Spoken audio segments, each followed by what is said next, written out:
Bismillahirrahmanirrahim. Assalamualaikum warahmatullahi wabarakatuh. Waalaikumsalam warahmatullahi.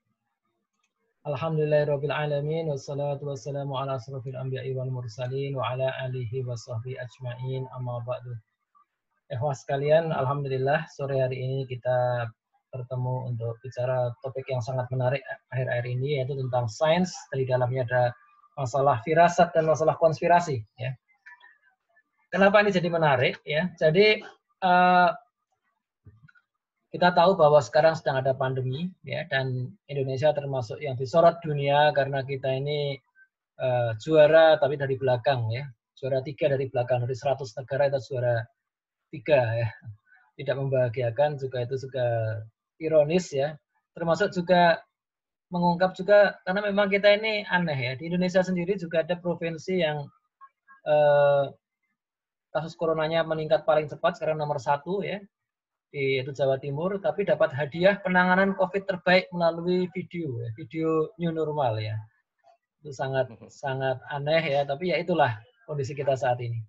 Nah, ternyata dari hasil studi banyak kalangan mereka menyatakan bahwa keberhasilan kita mengatasi pandemi saat ini ternyata tidak hanya ditentukan oleh kemampuan kita mengisolasi virus corona, ya.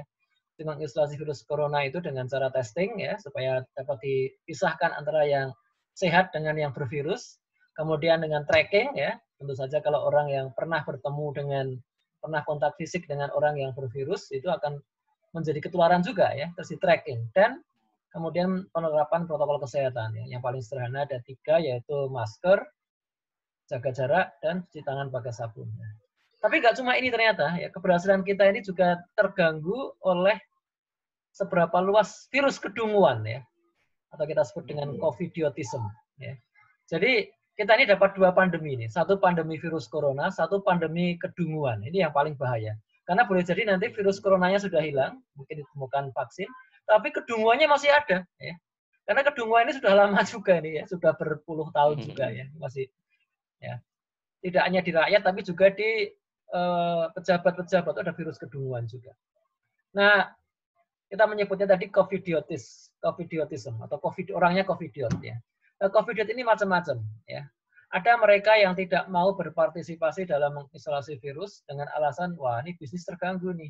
Kalau saya suruh tutup gimana ini, ya? Nah, ini disebut dengan covidiot kapitalis, ya. Ada juga yang menolak membatasi aktivitas, ya. Waduh, ini kalau kita nggak boleh nonton bioskop, nggak boleh ke diskotek ditutup, repot ini, ya. Nah, mereka alasannya hak asasi manusia. Kan kita harus bebas, negara bebas ini. Nah, ini disebut dengan covidiot hedonis. Ini mereka diantaranya yang waktu penutupan McDonald's Sarinah, ya, McD Sarinah, itu mereka ramai-ramai datang ke sana kan, wah, itu nggak peduli social distancing gitu. Bahkan banyak yang nggak pakai masker. Ini namanya covidiot hedonis.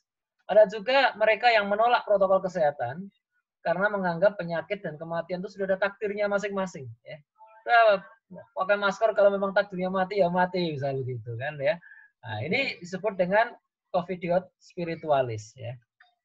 Nah, ini termasuk seperti ini, ya. Ini sampai jenazah COVID-19, ya, itu diambil paksa keluarga dari kamar jenazah, ya. Wah, itu mereka yang bawa parang, bahkan ada mobil jenazah itu di tengah jalan dicegat, gitu. Cegat paksa keluar. Nah, dan itu benar-benar tidak memperhatikan protokol kesehatan. Jadi jenazahnya kemudian dibuka ini, ya, dibuka plastik, dilapisin plastik, ya, buka, dimandiin, setelah mandiin diciumin, ya, masya Allah, ya. Jadi ini luar biasa, ya. Nah, sehingga kemudian para tenaga medis sudah mau terserah lah, suka-suka kalian saja, terserah. Karena rakyatnya dungu, tapi juga penguasanya, para pejabatnya, aparatnya juga membiarkan. Ini sama-sama dungu seperti ini, ya.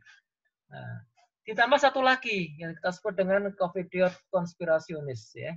Mereka ini adalah orang yang menganggap semua kehebohan COVID-19 ini hanya tipu-tipu saja, ya. Nah, terutama di Indonesia, ya. Mereka menganggap ini kan tipu-tipu rezim saja nih. Kemudian di antara rezim itu ada oknum yang korup, ya. Nah, misalnya membuat Perpu nomor 1 tahun 2020 tentang stabilitas ekonomi untuk penanganan COVID. Ini Perpu ini sudah disahkan DPR loh, ya. Cuma saya belum tahu nomor undang-undangnya nomor berapa jadinya, ya. Nah, di dalamnya itu ada pasal bahwa pemerintah boleh melampaui target defisit 3%. Ya. Sekarang itu kalau anggarannya 1.000 triliun, ya, itu pemerintah boleh defisit sampai 30 triliun. Ya. Kalau anggarannya 2.000 triliun, boleh defisit sampai 60 triliun. Nah sekarang pasal ini target defisit ini maksimumnya ini dihapus, ini bebas saja mau defisit 50% juga boleh gitu loh. Wah, ini bahaya nih ya. Ditambah ya, kebijakan ekonomi selama menghadapi pandemi ini dianggap bukan objek pidana maupun tata usaha negara ya. Ini saya tambahin di sini. Objek pidana maupun tata usaha. Jadi nanti apa yang terjadi nggak boleh dituntut, nggak boleh dipersoalkan. Wah ini bahaya nih, ini peluang merampok negara secara legal ya, atas nama COVID-19. Nah, orang-orang yang kritis terhadap masalah ini ada yang kemudian menolak semua berita COVID ya. Semua berita itu dianggap konspirasi, dianggap dibodohin semua itu ya.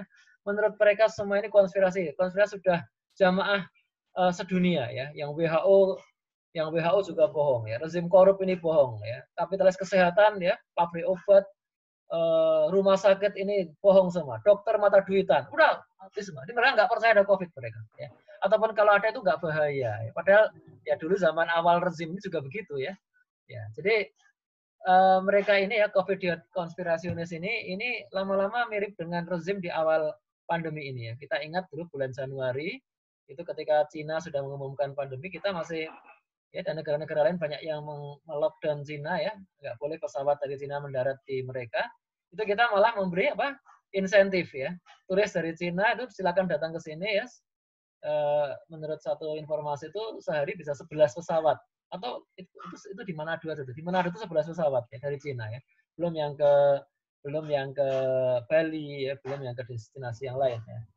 Nah, dan rezim ini pintar-pintar sehingga ya ini ya makin banyak ya, dan ini sudah berbaur ya. Jadi yang COVID-diot konspirasionis itu juga berbaur dengan COVID-diot spiritualis ya, banyak ustadz-ustadz yang percaya dengan ini juga ya, dengan COVID-diot hedonis, dengan COVID-diot kapitalis. Jadi mereka semua nggak percaya nih ya.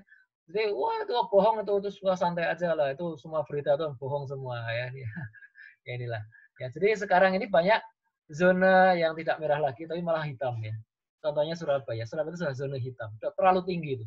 Ya, terlalu tinggi. Jadi kasusnya Surabaya itu lebih dari 2.500 ya. Satu kota itu padahal ya, satu kota. Kalau DKI kan satu provinsi ya.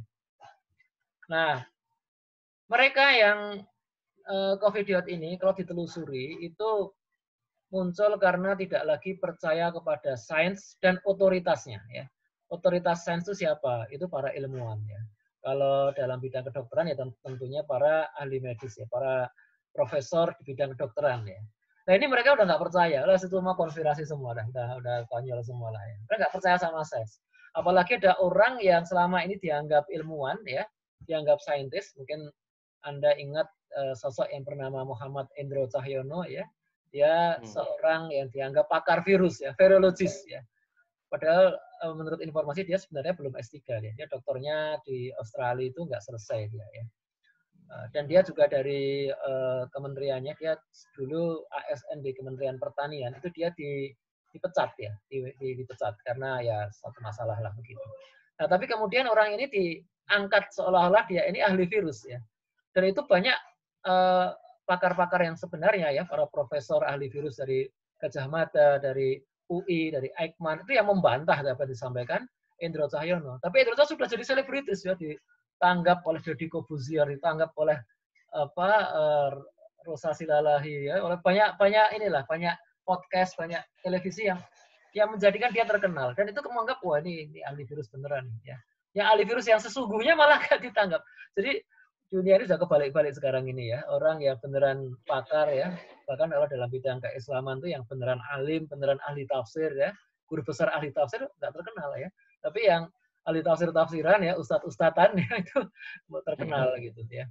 Nah, celakanya kalau yang dianggap ini ya, dianggap pakar virus ini ngomong bahwa virus corona itu nggak berbahaya, itu kan sembuh sendiri, Pak. Dia mengatakan begitu ya. Nah, jadi ini yang membuat di awal pandemi ini respon penguasa juga lamban ya. Sehingga ketika negeri lain sudah menutup pintu terhadap RRC ya, kita malah memberi insentif kepada sektor pariwisata ya. Nah, ini adalah di sebelah kanan ini gambar contoh-contoh apa yang membuat orang beralih dari sains ke sains palsu ya, atau disebut dengan pseudoscience ya, sains palsu. Jadi kalau di dalam sains ya itu orang selalu menggunakan kata-kata yang presisi ya. Jadi itu artinya jelas ya. Nah kalau orang-orang yang sains palsu itu menggunakan kata-kata yang hiperbolik ya, yang nggak misalkan kata-kata misalkan, oh ini ada supernatural holistic quantum subluxations, apa ini artinya? Nggak jelas ya artinya ya. Pengobatan holistik itu apa tuh nggak jelas itu ya. Kemudian kalau sains itu menggunakan evidence, bukti yang jelas, bukti yang kalau sains palsu itu nggak ada tuh. Biasanya dasarnya yang ketiga ini testimoni ya, testimoni. Jadi mereka bawa evidence tapi sebenarnya bukan evidence ya, sekedar oh tetangga saya begini ya, atau paman saya begini ya. Nah seolah-olah testimoni atau kesaksian dari keluarga ya yang mungkin cuma satu dua dan bukan pakar ya, bukan spesialis, itu mengalahkan ribuan saintis yang pendapatnya berseberangan ya. Ini kan corona ini bukan pendapat satu dua orang, ini pendapat ribuan orang. Bahkan kalau WHO ngomongnya salah saja dibantah itu para dokter itu ya. Jadi para dokter, para ahli yang di lapangan itu nggak peduli yang ngomong siapa, yang ngomong WHO pun akan dibantah kalau tidak sesuai dengan kenyataan di lapangan. Dan mereka kan pakar di situ ya. Pasien yang mereka hadapi itu nggak satu orang, itu ribuan, ya, jutaan bahkan. Sekarang kasus corona sudah hampir 10 juta di seluruh dunia. Ya. Ya, jadi kemudian juga kalau sains ya itu selalu berkembang ya, ada data baru, ide baru ya, dan sesuatu yang sudah obsolete ya, sudah kedaluarsa itu ya dibuang ya. Nah kalau pseudoscience itu enggak ya, mereka berpegang pada sesuatu yang wah dianggap ini kearifan lokal ya, sekalipun itu sudah ribuan tahun ya dan bertentangan dengan data-data terbaru ya. Sedangkan yang terakhir adalah sains itu menjelaskan ya. Jadi mencari penjelasan dan tidak tidak mensisakan kejanggalan. Sementara kalau pseudoscience itu justru menjual misteri ya. Mereka akan bangga mengatakan ini para ilmuwan tuh nggak bisa menjelaskan. Itu pseudoscience. Ciri-ciri pseudoscience itu mengatakan ini ilmuwan nggak bisa menjelaskan ya karena mereka dibayar oleh elit global. Itu dari konspirasi masuk di situ.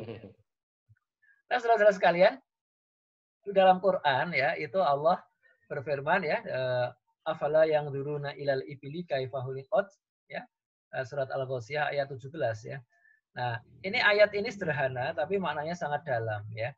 Nah, cuma banyak orang tuh memang tidak menggunakan akalnya ketika menemui ayat ini ya. Ayat ini kan mengatakan apa kalian tidak perhatikan unta ya? Afala yang duruna ilal ibili ya. Bagaimana kaifa khuliqat, bagaimana ciptakan? Ini kalau orang berpikirnya sederhana, berpikirnya dangkal, dia akan menganggap loh, diciptakan ya Allah gampang sekali, tinggal kun fayakun selesai. Oh enggak begitu bro ya. Ayat ini adalah sebuah perintah ya. Perintah apa? Aktivitas sains ya. Jadi ini ayat ini sambung udah 3 ayat lagi kan. Wa ilas sama ikai dan langit bagaimana ditinggikan. Itu juga enggak cuma kun fayakun ya. Dan wa ilal jibali kaifa nusibat, dan gunung bagaimana dipancangkan ya. Wa ilal ardi kaifa sudat, dan bumi bagaimana dihampa.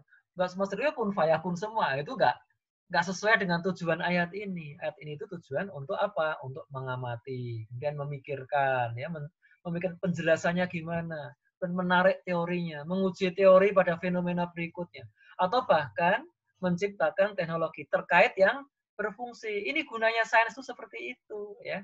Nah, jadi ayat-ayat ini adalah ayat-ayat aktivitas. Ini masih ada ratusan ayat yang lain. Bahkan kalau kita hitung ya jumlah ayat-ayat sains dibandingkan ayat-ayat hukum, itu banyakkan ayat sains ya. Ayat hukum itu di Quran jumlahnya kurang lebih hanya 160-an ya. Ayat sains itu kurang lebih 700. Ya, 5 kali lipat kira-kira ya. Nah, saudara-saudara sekalian, sains itu wajib objektif, ya objektif, terbuka, dan bisa diuji ilmuwan manapun secara independen, secara terpisah satu dengan yang lain. Ya. Tidak peduli dengan organisasinya, ya bahkan tidak peduli dia beriman atau tidak. Kalau beriman atau tidak, itu urusan dengan Allah, ya. Itu akidah. Ya. Nah, kalau nggak beriman ya masuk neraka nanti. Tapi sainsnya sendiri, itu apakah diselidiki oleh orang mukmin atau kan kafir, itu hasilnya akan sama. Hasilnya akan sama hasilnya. Ya. Nah, realitasnya ya, kadang para saintis itu punya perbedaan pendapat. Ya. Tapi ini seperti dalam fikih ya, dalam agama ya. dalam sains itu ada pendapat yang tetap harus dihormati, ya. Pendapat berbeda yang tetap harus dihormati, dan ada pendapat menyimpang yang harus diluruskan. Ini gambar di sebelah kanan ini adalah rel ya. Rel itu kadang-kadang bercabang seperti itu. Ada yang cabang tapi kemudian belok lagi paralel ya. Itu misalnya kalau masuk stasiun ya. Nah, itu sebenarnya pendapat berbeda ya. Ini satu masuk peron 1, satu masuk peron 2 kan begitu kan. Tapi tujuannya sama ya. Kalau misalkan rel dari Jakarta dari Bogor ke stasiun kota ya itu di Manggarai kan seperti itu kan. Ada cabang-cabang begitu, tapi ada yang kemudian nanti balik lagi menyatu lagi karena jurusannya adalah ke Jakarta kota. Tapi ada rel yang memang belok ya, dia menuju ke arah Tanah Abang. Nah, itu sudah tidak akan ketemu di Jakarta kota ya. Kalau orang mau ke Jakarta kota nggak lewat Tanah Abang, itu kan begitu ya. Mungkin kalau saudara yang di luar Jabodetabek mungkin nggak tahu ya, mesti lihat peta dulu ya. Tapi kalau di Jabodetabek dan biasa naik kereta akan tahu di mana Bogor, mana Jakarta kota, dan mana Tanah Abang. Nah, saudara-saudara sekalian, di dalam sains juga ada pendapat yang menyimpang, yang itu nggak akan ketemu ya. Misalkan begini, ya ini sebagai contoh begini ya. Jika ada kalimat ya, ini kayaknya orang ini bijak nih, ya dia bilang begini, kalau menurutku orang berpendapat berbeda itu wajar-wajar saja, asal jangan mencela, membuli dan caci maki. Nah, kata-kata seperti ini itu hanya cocok untuk pendapat yang memang berbeda, ya, ikhtilaf, bukan pendapat yang menyimpang, ya. Pendapat yang menyimpang itu dalam agama misalnya apa? Misalkan bahwa sholat subuh itu 3 rakaat itu menyimpang, atau bahkan sholat subuh itu nggak perlu, nggak wajib, itu menyimpang, ya. Tapi kalau sholat subuh pakai kunut atau tidak, itu berbeda, itu ikhtilaf, boleh dihormati, ya. Tapi kalau sholat subuh nggak wajib, itu menyimpang, ya. Nah, dalam sains juga ada, misalkan ini ya, ini gambar obat ya. Di awal pandemi ini orang masih menyangka obat COVID ini Avigan atau kloroquine ya. Ada pertanyaan, mana obat yang lebih mujarab untuk mengobati pasien COVID, Avigan atau kloroquine ya. Jadi silahkan. Ini ahlinya masih ikhtilaf, sampai hari ini masih ikhtilaf ya. Bahkan ada yang kemudian penemuan lebih lanjut, kloroquine itu bisa berbahaya pada orang yang ada penyakit ini gitu. Enggak cuma COVID, ada penyakit yang lain ya. Demikian juga Avigan. Karena ini Avigan itu obat flu burung ya. Kloroquine itu obat malaria sebenarnya. Jadi itu masih riset. Ketika masih belum ketemu ya masih beda pendapat. Nah, nanti kalau data sudah terkumpul banyak, sudah jelas itu para ahli akan sepakat. Jadi sains itu sebenarnya ujungnya akan sepakat. Kenapa? Karena data diambil terus. Beda dengan fikih. Dengan fikih itu datanya nggak bertambah. Data dalam fikih itu dalil ya. Nabi kan sudah nggak ada ya. Sunnah sudah berhenti. Quran sudah selesai. Tapi masih ada dalil-dalil yang mutasyabihat. Ada dalil-dalil yang doni. Dengan demikian wajar kalau dalam dunia fikih itu banyak ulama yang masih beda pendapat dan akan sampai hari kiamat beda pendapat. Ya. Kayak soal kunut itu beda pendapatnya sampai hari kiamat. Tetapi kalau dalam sains suatu ketika akan bertemu kayak Avigan Kloroquine itu akan pasti bertemu ya. Sekarang belum ya. Tapi kalau ada yang berpendapat begini misalnya ya. Orang yang berpendapat buaya atau komodo itu bukan hewan berbahaya. Tidak perlu diwaspadai. Karena tak ada nas Al-Quran yang menyebutkan bahayanya. Ya. Di Quran binatangnya apa coba? Ya, onta, ya, sapi, ya, ular, ya, lebah, ya kan, anjing ada di Quran surat Kahfi itu Al-Kahfi, ya. Kemudian apa lagi? Ya, semut, ya, burung hut-hut, ya. Nggak ada kata buaya, apalagi komodo. Nah, kalau ada orang dungu mengatakan nggak ada itu di Quran itu komodo atau buaya itu bahaya. Mungkin dia belum pernah lihat buaya mungkin ya. Dia nggak pernah lihat buaya, nggak pernah lihat komodo ya. Nggak ada itu. Ini bukan soal keimanan ini. Biarin aja orang berpendapat komodo itu nggak.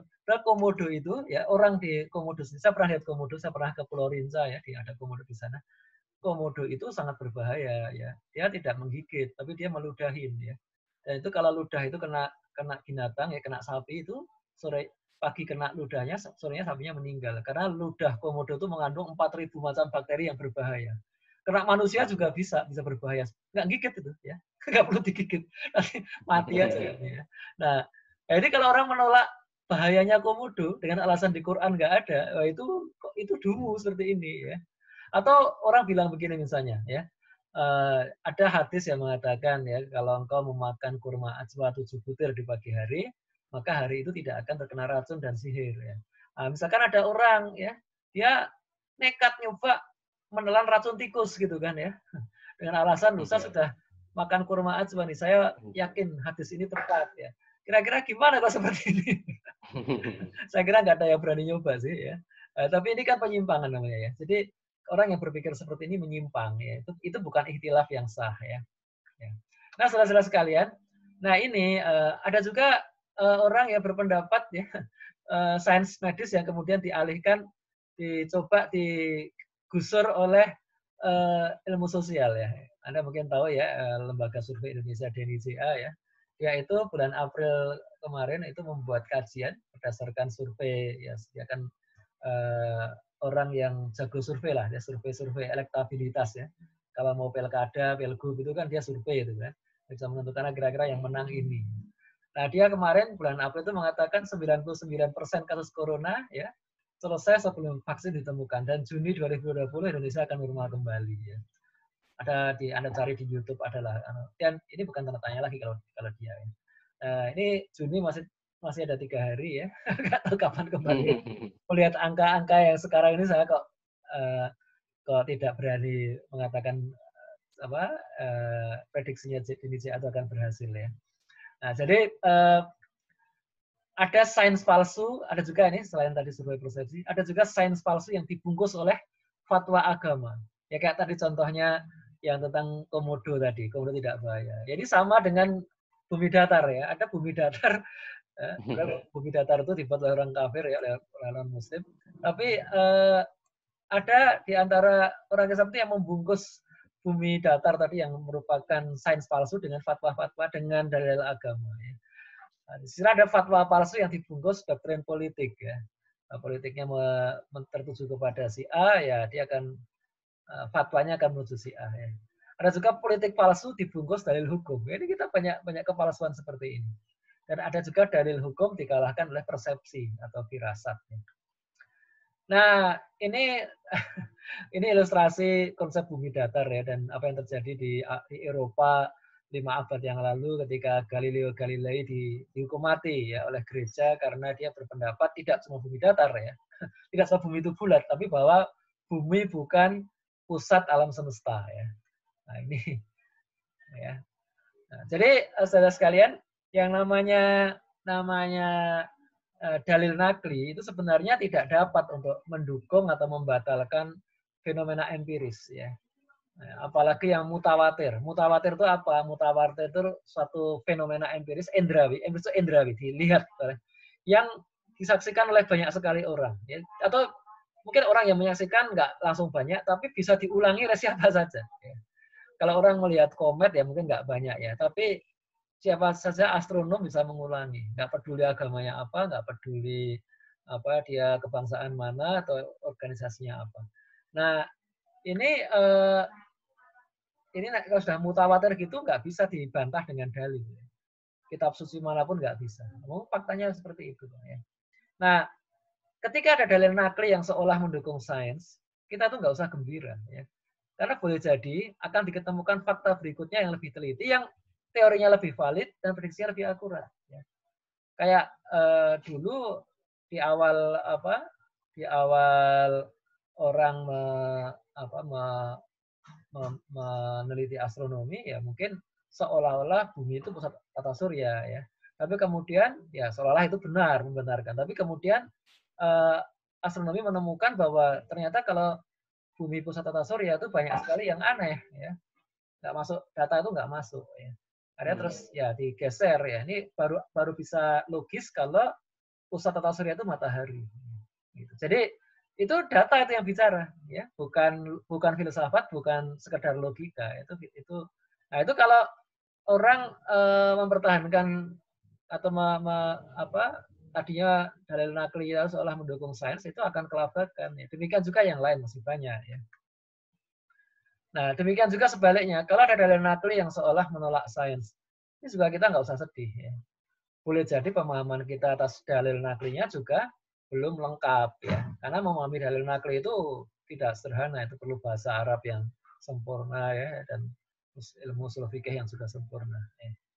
Nah, dan tidak usah buru-buru juga menyalahkan sainsnya. Sainsnya bertentangan dengan dalil nakli. Ya. Karena bisa saja, memang sainsnya bisa salah, tapi bisa juga ya dalil naklinya yang kita salah memahami. Ya.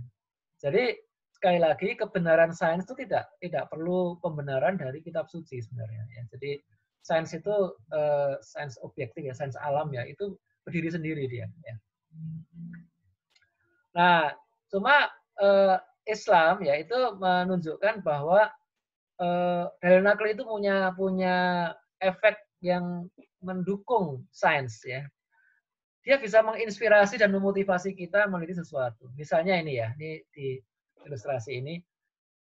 Sebenarnya kita pingin lah di dunia ini kita tentu saja membayangkan es sirsak ya, itu kan kayaknya enak banget ya, atau es alpukat ya, jus alpukat itu enak banget ya. Atau kalau pas cuaca panas tuh es kelapa muda. Nah, sayangnya kok dua ini ya, es sirsak sama es kelapa muda itu di Quran nggak ada ini. Yang ada itu ayat ini, wa yusqawna fiha ka'san kana mizajuha zanjabila, surat Al-Insan. Di surga itu mereka diberi minum yang campurannya adalah jahe ya. Ini ada apa dengan jahe? Itu mestinya kita jadi terilhami dengan ayat ini ya. Para ilmuwan kita itu kemudian meneliti jahe dengan lebih serius. Mungkin jahe ini punya manfaat untuk imunitas ya. Ini kalau banyak minum jahe jadi awet muda kayak saya gini ya. Jadi kadang-kadang orang menyangka saya usianya baru 30-an gitu ya. Saya sudah 50 lebih ya. Sudah menjelang maghrib saya nih ya. Kalau itu sudah maghrib menjelang isya bahkan. Nah, itu kalau orang minum jahe mungkin akan punya efek muda ya, punya efek imun terhadap banyak penyakit, banyak yang lain lah. Manfaat yang itu nggak ketemu pada. Tapi ini tantangan aja ya. Nah, nanti kalau udah jahe, nanti jahe saja tuh varietasnya banyak sekali ya. Soalnya di dunia ini, ya saya searching di Google Scholar ya, itu belum ada satupun jurnal ilmiah tentang jahe. Journal of Ginger ya, bahasa Inggrisnya. Nggak ada itu. Kalau jurnal tentang minuman beralkohol ya, minuman Homer ya, Journal of Bravery ya itu ada. Ya. Research center tentang bir itu banyak ya. Tapi research center tentang minuman jahe itu nggak ada, belum ada. Di dunia Islam nggak ada. Ya. Sedih sekali, padahal ayatnya jelas ini ya. Kemudian ya, dalil nakli itu dibutuhkan untuk mengarahkan kita agar kita tidak melakukan yang haram selama penelitian. Ya, penelitiannya nggak melanggar hukum syara. Ya. Nah, kemudian juga untuk mengarahkan agar kita menggunakan hasil riset itu secara bijak. Ya. Riset atau sains tidak untuk bermaksiat kepada Allah, tidak untuk menjajah, tetapi membebaskan dunia dari penjajahan. Nah, saudara-saudara sekalian, ya, mungkin ada pertanyaan bagaimana dengan sains-sains yang seperti ini nih, sains dari evolusi, silakan ya, Charles Darwin, gitu kan. Nah, saya tandaskan bahwa sains sebagai penjelasan fenomena alam yang dapat digunakan untuk prediksi fenomena sejenis di masa depan itu bebas nilai. Dalam arti gini, teori evolusi yang dia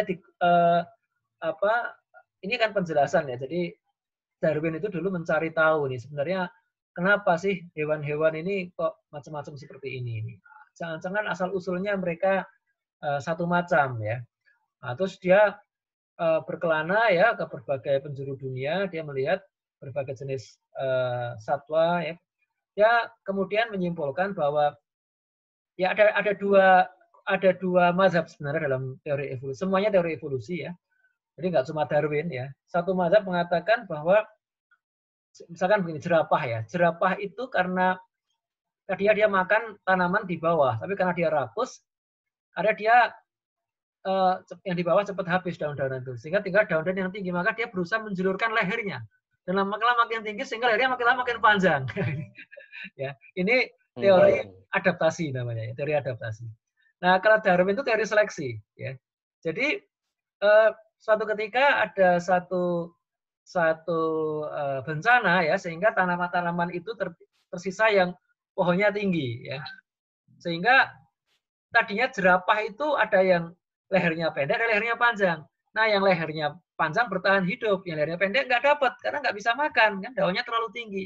Maka yang lehernya pendek kemudian punah, ya. Yang bertahan adalah yang lehernya tinggi, lehernya panjang. Ya. Itulah teori seleksi alam berdasarkan survival of the fittest ya.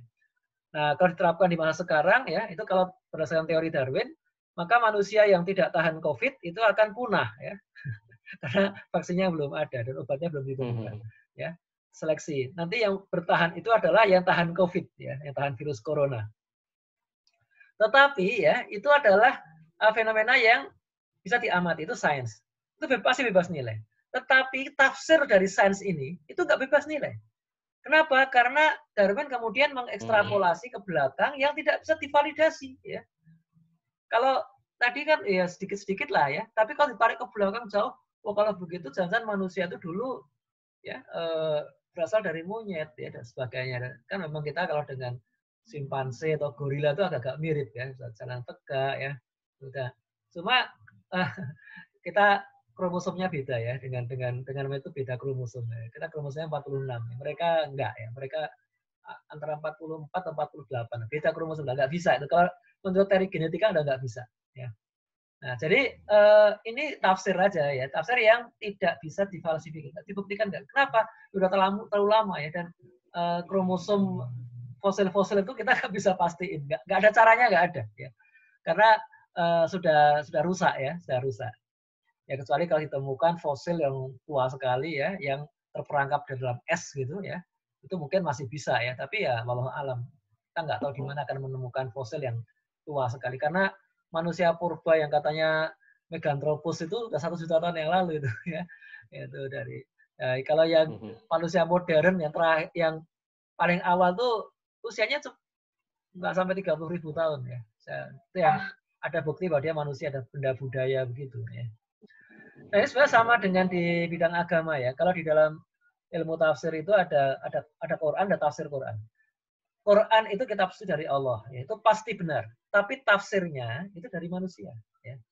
Manusia selain Nabi bisa benar, bisa salah. Ya. Artinya tafsir Quran pun tidak bebas nilai. Ya. Makanya lihat ini di sebelah kanan itu ada tafsir Al-Quran yang menurut wacana liberal ya. Dia data atau ini menurut wacana deradikalisasi. Ya, tafsir itu ada tafsir lintas agama. Saya tadi cari-cari judulnya di internet tuh nggak ketemu gambarnya ya. Tafsir lintas agama, ada tafsir deradikalisasi ya, ada tafsir perspektif gender, macam-macam ya. Semua adalah tafsir-tafsir kaum liberal. Ini kan nggak bebas nilai ini kan. Jadi Quran ditafsirkan menurut perspektif orang-orang liberal ya. Oke. Nah, demikian juga teknologi. Ya. Teknologi itu fakta tercipta, itu bisa berfungsi. Sesuatu bisa berfungsi kalau saya kombinasikan gini, dia bisa berfungsi, bisa dipakai untuk macam-macam. Ya. Itu masih bebas nilai. Ya. Tapi tinggal nanti dipakai untuk apa ya? Kalau saya punya komputer grafik ya, ini komputer yang kita bisa bagi dua begini layarnya, terus kita bisa lihat pakai alat namanya virtual reality ya, VR Google ya, atau VR Glass ya. Terus sekarang kalau di OL Shop tidak mahal tuh. Sekarang saya pernah beli itu 40.000 harganya, murah sekali sekarang ya. Nah itu kalau digunakan untuk membuat virtual reality di Masjidil Haram misalnya ya, kita jadi terbayang lah. Manasik haji itu terbayang yang sesungguhnya gitu. Itu cakep gitu ya. Karena kalau anak-anak kita manasik haji cuma di pondok gede ya, di asrama haji itu kan ya terbayangnya ini ya, nggak nyata. Tapi kalau ada yang bikin ya, pas haji dia rekam dengan tentunya kameranya juga kamera virtual reality gitu, nanti ditaruh di YouTube, kita bisa lihat dengan VR Glass tuh realistis banget ya. Oh, sa'i itu kayak gini ternyata ya. Oh, ternyata melempar jumroh tuh kayak gini. Itu wah cakep banget ya. Nah, cuma ini kalau dipakai untuk pornografi ya nggak cakep, ini nggak bebas nilai. Ya, ini yang saya jadi ini VR untuk pornografi, wah, ini nggak bebas nilai nih kayak gini nih ya. Oke. Nah, ini tadi sains ya, ini sains seperti itu. Nah, sekarang tentang firasat nih ya. Sebagian orang yang percaya teori konspirasi itu mereka menolak data sains secara mainstream ya. Mereka bilang begini, saya tidak percaya lagi dengan televisi. Kenapa? Televisi itu tukang bohong. Apa buktinya? Ya, dulu waktu aksi 212 itu saya ikut di sana ya. Itu lebih dari 1 juta orang di Monas itu. Tapi mereka bilang cuma 10.000. Jadi televisi tukang bohong ya.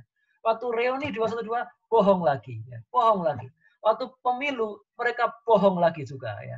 Loh, kalau udah tukang bohong itu ngapain saya percayakan begitu ya. Jadi ini orang-orang yang kemudian nih. Cuma anehnya kalau data yang ditampilkan itu sesuai kehendak dia langsung bilang, oh, ini menurut TV itu begitu loh. Jadi ini kemunafikan dari orang-orang ini ya. Jadi mereka itu hanya percaya kepada media kalau informasinya itu sesuai dengan selera dia. Ya. Nah ini kalau pas nggak sesuai dengan data mainstream itu, terus apa yang dipegang? Mereka bilang ini ilmu firasat. Hati-hati ya. Hati-hati ini firasat seorang mukmin. Ya. Nah, terus mereka kalau dikasih data, kasih analisis yang ilmiah dari para saintis, mereka bilang, Pak Ustadz, mohon maaf, Rasul itu datang untuk memperbaiki akhlak, bukan untuk mendidik menjadi ilmuwan, bukan untuk meningkatkan intelektualitas.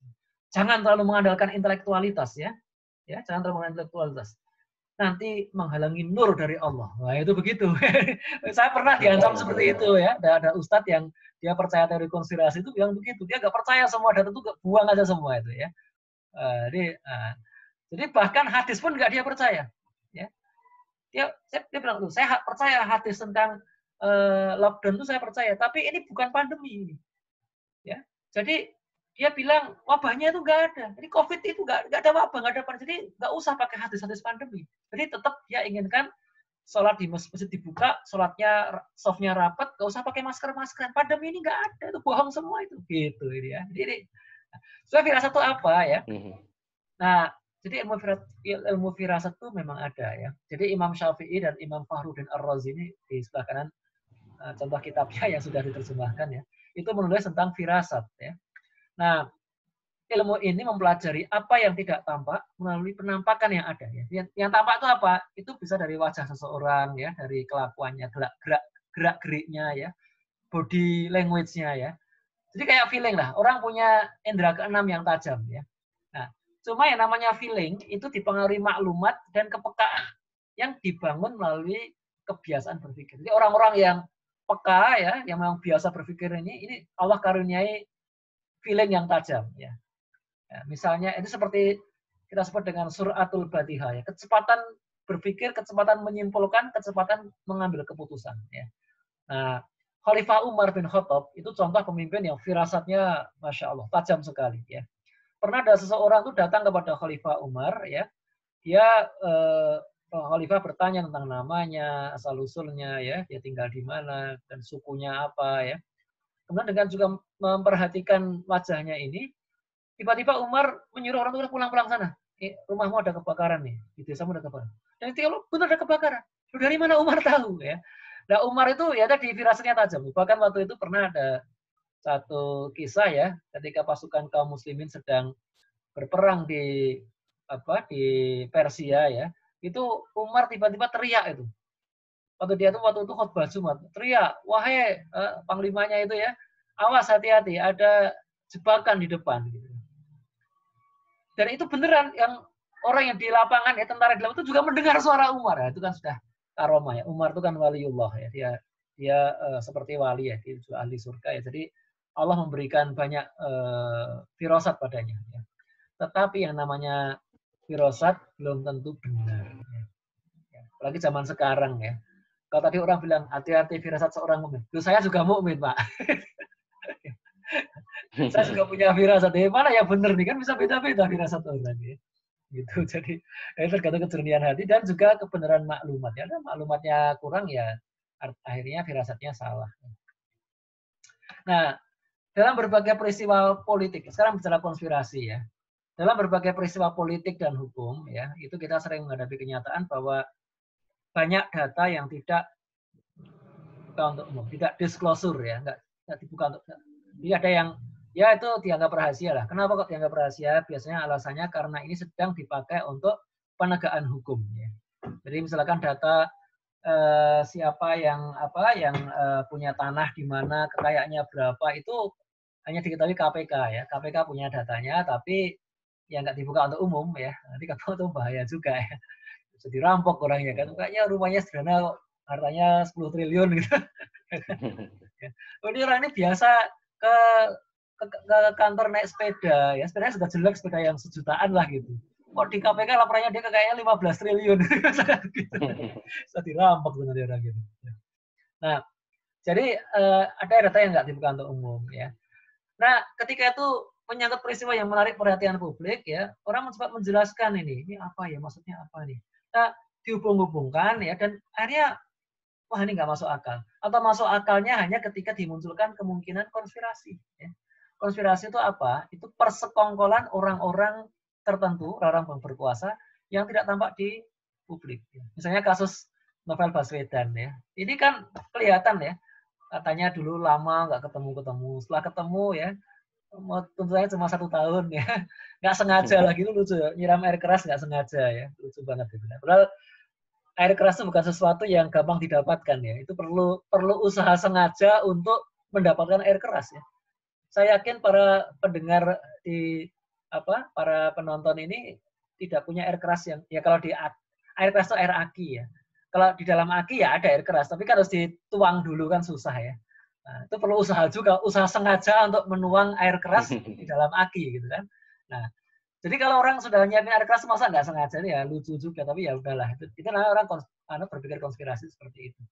Jadi timbul pertanyaan ya, kalau untuk kasus politik dan hukum kita percaya ada konspirasi, mengapa untuk kasus lain, semisal COVID-19, itu kita tidak percaya ada konspirasi? Kan gitu. Nah, ini contoh ini. Ini kalau mencari video-video orang-orang yang berpendapat COVID-19 itu konspirasi, ya ini contohnya nih ya. Ya, itu dia berpendapat coronavirus itu akibat 5G ya. Di Indonesia itu belum ada 5G, belum ada loh ya. 5G kita belum ada satu pun gitu. Di Cina ada, ya di Wuhan tuh ada, di Australia ada. Jadi ketika awal-awal pandemi itu orang menyalahkan 5G ya, menyalahkan 5G. Di Afrika juga ada. Ya orang bilang loh ini Afrika ada karena orang Cina datang ke sana. Pertanyaan ini nggak bisa dibuktikan itu ya. Jawabannya adalah begini, konspirasi atau tidak, itu tergantung apakah fakta yang dikumpulkan memadai atau tidak. Ya. Bisa dijelaskan tanpa teori konspirasi atau tidak. Jadi kalau bisa dijelaskan tanpa teori konspirasi, ya bukan konspirasi berarti, kan begitu. Ya. Jadi pernah ada tuduhan dulu bahwa COVID-19 ini konspirasi karena di Beijing nggak ada kasus. Saya buka langsung ya, saya cari-cari ya laporannya Kementerian Kesehatan Cina. Ternyata banyak. Di Beijing juga ada meskipun nggak separah di Wuhan. Kenapa kok di Beijing cuma sedikit kasusnya? Karena Tiongkok itu sangat cepat dalam melockdown Wuhan ya, sehingga tidak kemana-mana. Ya ini contohnya begini. Ya selain juga mungkin ada faktor karena dia negara komunis ya, negara komunis sudah tertutup. Ya. Jadi itu juga satu faktor juga ya. Orang mengira di Cina itu banyak yang ditutup-tutupi. Jadi kasusnya lebih banyak dari yang dilaporkan ya. Yang dilaporkan kan cuma 100.000 orang lah kira-kira ya. Nggak sebanyak Amerika. Tapi banyak orang yang mengira lebih lah itu Cina nggak mungkin, tapi banyak ditutupin aja itu ya. Nah, teori konspirasi itu bisa benar bila didukung data yang akurat, hanya mensisakan sedikit sekali asumsi dan tidak sedikit pun mensisakan kejanggalan. Jadi kalau asumsinya masih kebanyakan dan kejanggalannya masih banyak, itu nggak bisa diterima itu. Ya. Nah, saudara sekalian, ternyata yang namanya teori konspirasi itu terkait juga dengan orang itu gennya gen sukses atau gen gagal ya. Kalau orang itu gennya gagal ya, itu biasanya cenderung konspiratif ya. Dia akan bilang ini konspirasi nih, kok calonnya tidak terpilih, baik calonnya di pemilu maupun dia mungkin masih jomblo, dia mau cari istri ya, itu kok ditolak, itu pasti ada konspirasi, dia menduga seperti itu. Atau dia kenapa umat Islam terpuruk? Wah, ini pasti konspirasi. Dia nggak menyadari bahwa dirinya itu juga penyebab umat Islam terpuruk. Kenapa? Ya karena dianya seperti itu, dia gennya gen gagal ya. Kalau orang itu gennya gen sukses ya, dia akan paham ayat ini. Innallaha la yughayyiru ma biqaumin hatta yughayyiru ma bi anfusihim. Sungguhnya Allah tidak akan mengubah keadaan suatu kaum sebelum mereka mengubah apa yang ada pada diri mereka ya. Orang yang gennya sukses ya, itu kalau salah dia mengakui saya salah. Ya. Orang itu akan sembuh itu kalau mengakui bahwa dia sakit ya. Kenapa? Kalau dia mengakui dia sakit, maka dia akan cari dokter, akan minum obat ya. Tapi orang sakit nggak mengakui dia sakit, ya nggak mau ke dokter. Loh, saya nggak sakit. Saya ada orang gila disuruh berobat, ya nggak mau dia. Saya nggak gila kok, dia gila. Makanya satu-satunya orang sakit nggak mau berobat itu orang gila. Orang gila itu nggak mau menyadari bahwa dirinya itu punya masalah ya. Kalau gilanya belum 100% sih masih malah dia datang ke psikolog, ke psikiater. Tapi ya gilanya sudah 100% ya sudah nggak mukalaf lagi dia, itu nggak mungkin datang. Dia merasa saya baik-baik saja. Ya. Nah, itu kalau orang sukses ya, dia kalau salah dia mengakui, dia terus belajar, ya pantang menyerah, percaya diri, senang dan keberhasilan. Tapi kalau orang yang kayaknya gagal, ya dia tuduh aja orang ada konspirasi. Dia tidak fokus pada sesuatu yang dalam rentang kendalinya, yang dia bisa ubah. Ya. Maka Allah akan mengatakan ya, hatta yughayyiru ma bi anfusihim. Yang ma bi anfusihim itu yang bisa dia kendalikan, yang dia bisa ubah. Ya. Kalau yang umat Islam di Indonesia terpuruk, ini negara Amerika nih menjajah. Ya kalau Amerika, terserah Amerika, kita nggak bisa mengendalikan Amerika lah. Nah, sekarang gimana caranya kita nggak dikendalikan Amerika, kan begitu kan ya. Salahnya Yahudi, ya udah biarin aja Yahudi. Yahudi emang gitu dari dulu, dari zaman Nabi Musa udah gitu Yahudi kan. Kita nggak bisa kendalikan mereka. Ya udah kita fokus pada yang bisa kita kendalikan. Nah, saudara sekalian ya, ini contoh nih, ini satu skrip ya. Ini kalau orang-orang konspirasi ya, orang-orang bumi datar itu percaya konspirasi. Dia mengatakan orang bumi datar itu gara-gara NASA ini. Ya. Dan itu mereka percaya bahwa orang NASA itu kalau ngitung gerhana itu pakai siklus Saros. Dan siklus Saros itu dari zaman Bahula, zaman Yunani kuno nih. Wah.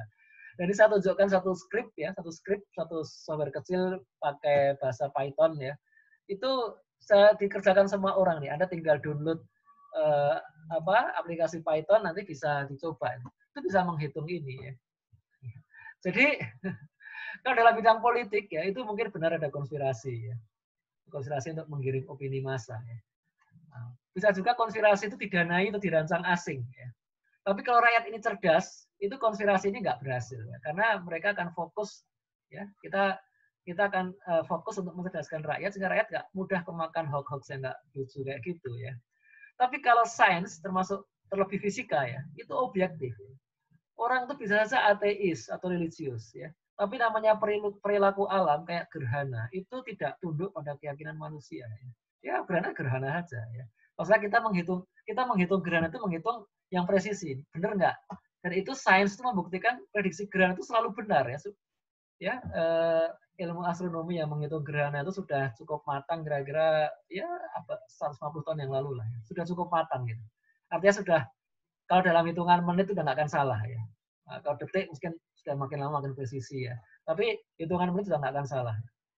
Ya, nah ini tunduk pada keyakinan tidak tunduk pada keyakinan manusia. Jadi hasilnya sama aja ya. Orang boleh aja pakai bahasa yang berbeda. Satu pakai bahasa Inggris, satu pakai bahasa Rusia, satu pakai bahasa Arab, satu pakai bahasa Cina. Hasilnya akan sama ya.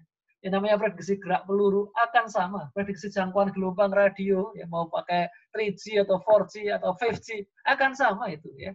Kalau orang main-main pakai nuklir, ya pakai radioaktif, sama itu. Ya. Demikian juga prediksi gerhana akan sama. Ya.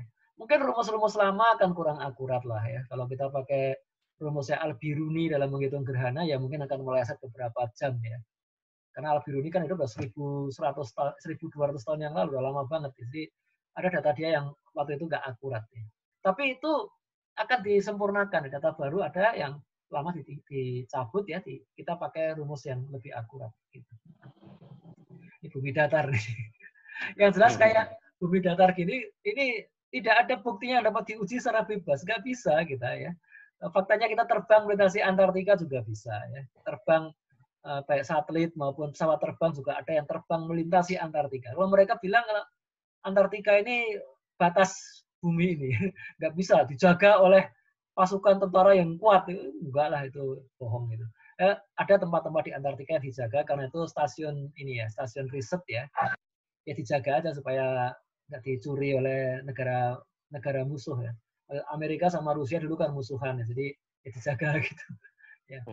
Nah, cuma flat earth theory ya, bumi datar itu nggak ada matematika. Saya punya buku flat yang tebal sekali ya, dikasih sama seorang non muslim yang kenalan saya.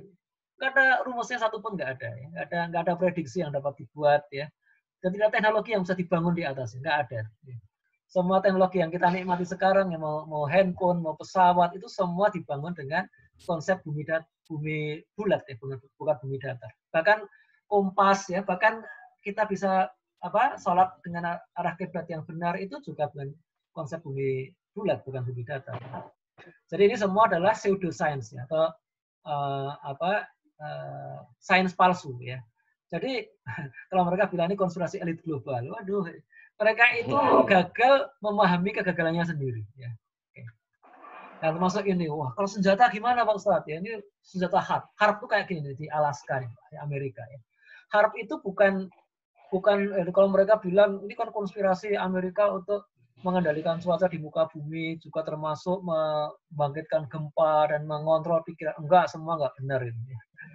Amerika pernah kena badai Katrina, ternyata nggak bisa juga dikendalikan. Kalau HP sudah ada waktu itu. Ya.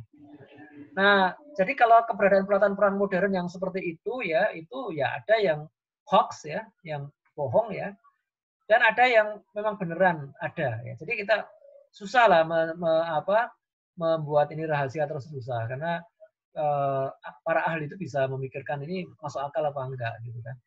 Ya. Jadi kalau ada sudah canggih ya, itu ada yang wah ini sebatas klaim aja. Kayak dulu pernah tuh waktu perang dingin ya, Rusia atau Amerika itu ya saling klaim lah. Tapi ya kan orang lain dan musuhnya pasti bilang wah ini nggak mungkin tuh ya, nggak mungkin, susah lah ya. Kayak orang mau memasang senjata di antariksa ya, Star Wars ya, Strategic Defense Initiative ya, itu mungkin.